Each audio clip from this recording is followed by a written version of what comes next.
Dear students, welcome to my YouTube channel Sudha English classes.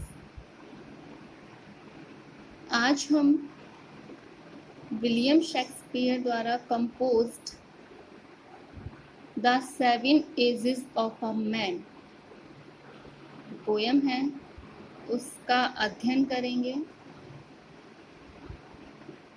जिसमें poet ने बड़े दार्शनिक तरीके से व्यक्ति के संपूर्ण जीवन काल को उसकी 7 अवस्थाओं में डिवाइड किया है। ठीक है बच्चों, इस पोयम में जो विलियम शेक्सपियर हैं, इन्होंने व्यक्ति के पूरे जो लाइफ है उसको 7 स्टेजेस में डिवाइड किया है।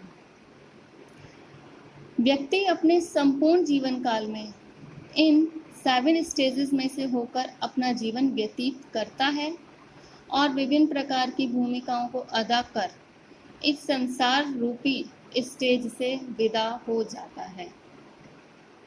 मतलब जो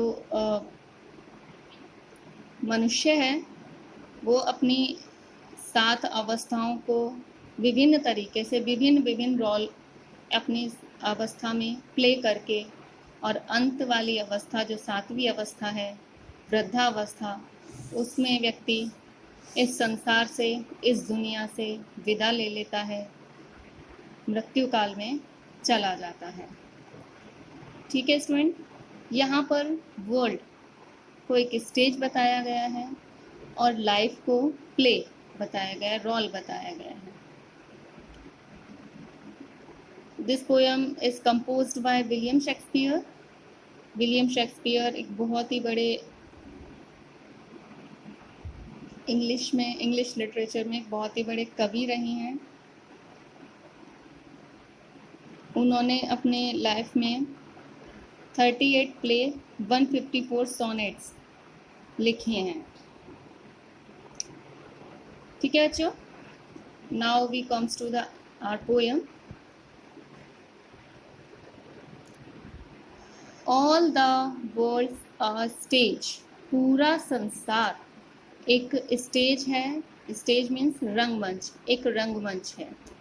एंड और all the man and woman merely players, और सभी मनुष्य, सभी पुरुष और सभी महिलाएं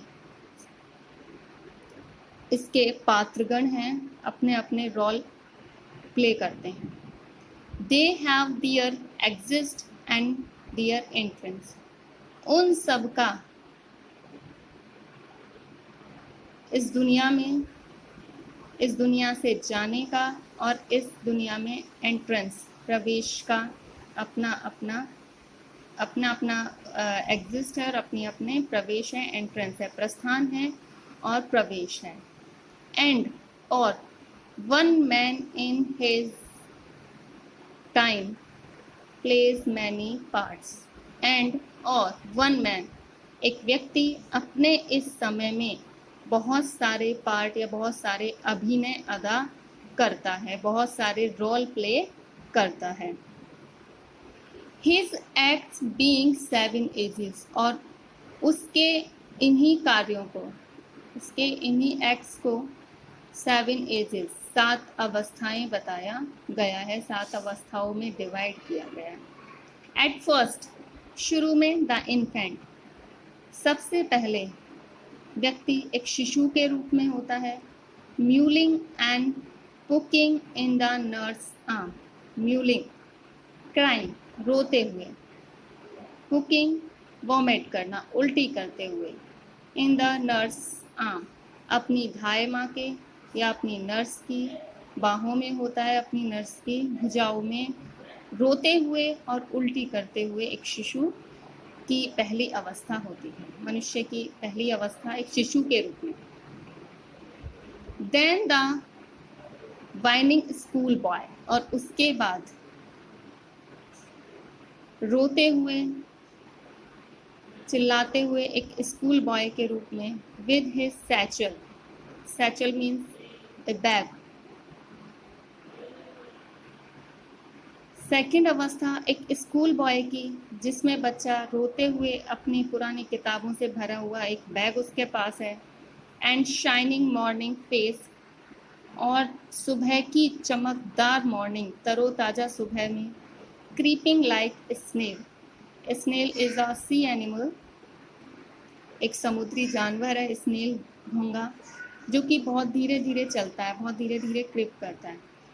इसी तरह स्कूल बॉय, स्कूल जाता हुआ बच्चा, एक स्नेल की भांति धीरे धीरे रेंगता हुआ चलता है, जिसके पास एक पुरानी किताबों से भरा हुआ बैग भी है। अनविलिंगली टू स्कूल, जिसकी स्कूल जाने की इच्छा नहीं है। अनिच्छा से धीरे धीरे स्नेल की तरह वह स्कूल जाता है। एंड देन द लवर, अब जो थर्ड स्टेज आती है वो एक लवर की होती है, एक प्रेमी की रूप में होती है। सेजिंग लाइक फर्नेंस, सेज मतलब आहें भरना, फर्नेंस सुलगती हुई भट्टी या अंगीठी। जिस तरह अंगीठी या भट्टी सुलगती है, उसी तरह वह भी अपनी प्रेमिका के लिए आहें भरता है। विद अ वॉफुल बैलाड, एक वेदना गीत के साथ। Made to his mistress eyebrow, जो कि उसकी प्रेमिका की आईब्रो के ऊपर वह गाता है या बनाता है।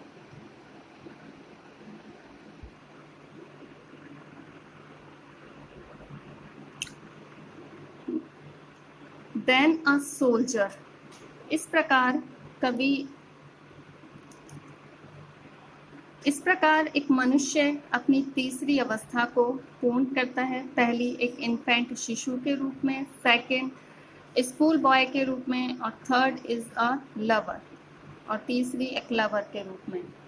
और उसके बाद देन अ सोल्जर, जो फोर्थ स्टेज होती है, वो एक सोल्जर के रूप में, सैनिक के रूप में, फुल ऑफ स्ट्रेंज ऑथ्स, जो कि अजीब संकल्पों से भरी हुई होती है। एंड बियर्डेड लाइक द पार्ड, और एक तेंदुए की तरह उसकी दाढ़ी होती है सोल्जर की। सोल्जर की जो लाइफ है वो अजीब संकल्पों से भरी हुई होती है, और तेंदुए की तरह उसके सोल्जर के दाढ़ी होती है। जेलस इन ऑनर, और अपने सम्मान के लिए उसमें ईर्ष्या होती है। Sudden and quick in quarrel, और झगड़ा करने के लिए, मतलब लड़ाई के लिए वह हमेशा तैयार रहता है, तत्पर रहता है। Seeking in the bubble reputation, bubble means बुलबुले, जो कि क्षणिक होते हैं। आप जानते हो बच्चों, बुलबुले थोड़ी सी देर के लिए होते हैं। बुलबुलों का अस्तित्व वो इस धरती पर गिरते ही फट जाता है, फूट जाता है। उसी प्रकार जो सोल्जर है वो भी अपनी क्षणिक रेपुटेशन, क्षणिक सम्मान के लिए तत्पर रहता है, उस सम्मान के पाने के लिए इच्छुक रहता है, अपनी प्रतिष्ठा के लिए। Even in the cannons mouth, और अपने सम्मान के लिए वह कैनन मतलब तोप के मुंह में भी जाने को तैयार रहता है। मीन्स अपनी रेपुटेशन के लिए एक सोल्जर अपने जीवन को भी खतरे में डाल देता है, और इस तरह सोल्जर का रोल प्ले करता है एक व्यक्ति अपने जीवन में। एंड देन द जस्टिस, और फिर उसके बाद न्यायाधीश के रूप में। In fair round belly with good capon lined, fair round belly, जो जस्टिस के रूप में जिस व्यक्ति है, मनुष्य है, उसका जो पेट है गोल मटोल हो जाता है। And with good capon line, copying मतलब मुर्गे, गुड ताजा, और उसके जो उसका जो पेट है, उसकी जो टमी है, वैली है, वो गोल मटोल होती है और मुर्गों के मांस से भरी हुई होती है, ताज़ा ताज़ा मुर्गों के मांस से। विद आइज सेवर्स, और जो उसकी आंखें हैं वो कठोर होती हैं। And beard of formal cut, और उसकी दाढ़ी फॉर्मल रूप से कटी हुई होती है। एक सोल्जर की दाढ़ी में और एक जस्टिस की दाढ़ी में डिफरेंस आ जाता है।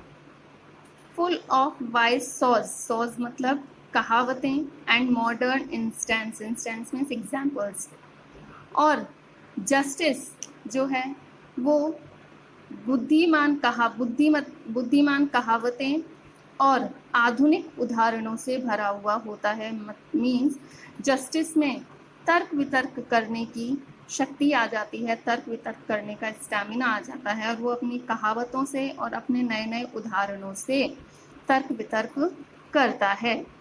And so he plays his part, और इस प्रकार वह अपना यह अभिनय, यह अपना रोल प्ले करता है।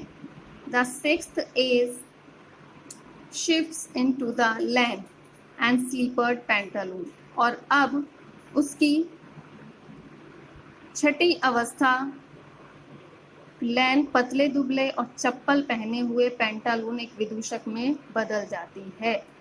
अब वह एक जस्टिस से एक अधेड़ व्यक्ति, अधकटी उम्र का व्यक्ति जो कि चप्पल पहने हुए हैं और पतला दुबला है, विद स्पेक्टेकल्स ऑन नोज, और उसकी नाक पर चश्मा रखा हुआ है, and pouch on sides, pouch means झुर्रियाँ, स्किन का लटक जाना, और उसकी साइड्स में झुर्रियाँ लटक जाती हैं, उसकी बगल की सतहों पर झुर्रियाँ लटक जाती हैं। His youthful hose, hose means socks, मोजे, और उसकी जवानी की जो जुर्राबें हैं वेल सेव्ड, जो कि बहुत अच्छे तरीके से सुरक्षित रखी हुई हैं।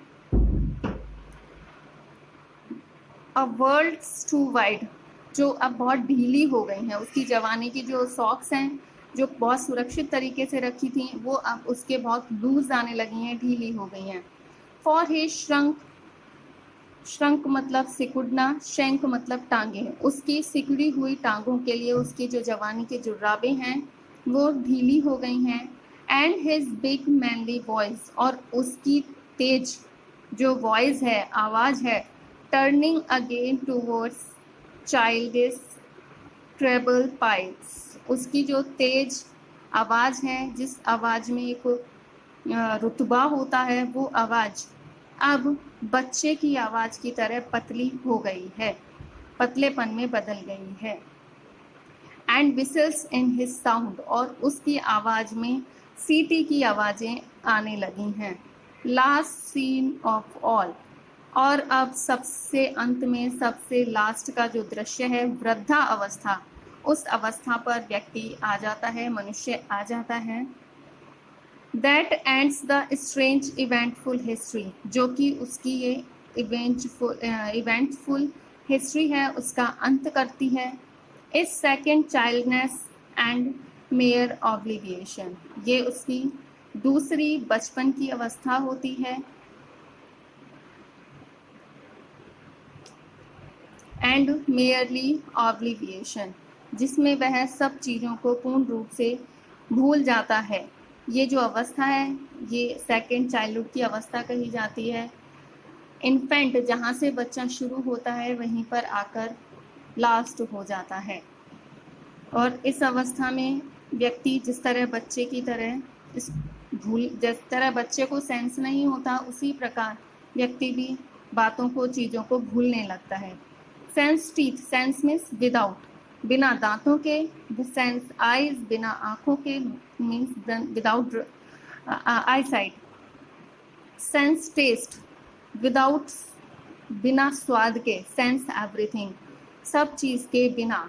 अब वो अपनी वृद्धावस्था में चला जाता है, और इसके बाद ये व्यक्ति की लास्ट की अवस्था होती है, और व्यक्ति इसके बाद